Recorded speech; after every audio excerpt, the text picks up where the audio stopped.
Today I'm going to be showing you how to schedule on your Instagram mobile app. Start by selecting the plus button at the top right corner. Then select whatever you are posting, whether that's a reel or a regular feed post. For me, I was posting this quote, and don't judge my camera roll, the eclipse had just happened. After that, you will have the option to add any filters. I just hit next. And I had a pop-up appear, I just hit OK and let it go. After this, I was able to add my caption, copy and pasted that in, and every time I do this, little quotation marks will come up at the end and the beginning. All I do is go in and delete them, so if that ever happens to you, make sure that you do that. But if you're just typing it out, you don't have to worry about that. Since this is a quote and I know who the author is, I went in and tagged her.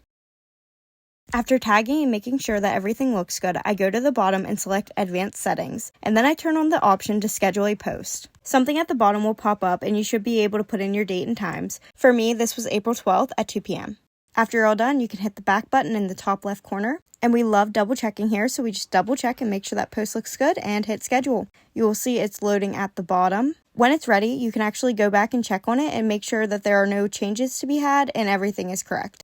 You can do this by hitting the 3 lines in the top right corner, and under For Professionals, select Scheduled Content. Here you can see all your posts, and if you tap on the caption, you should be able to edit anything. It will show you a preview of your post. Then if you hit the 3 dots in the top right corner, options to delete, edit post, reschedule, or share now will be there. And that's how you schedule an Instagram post using your mobile app.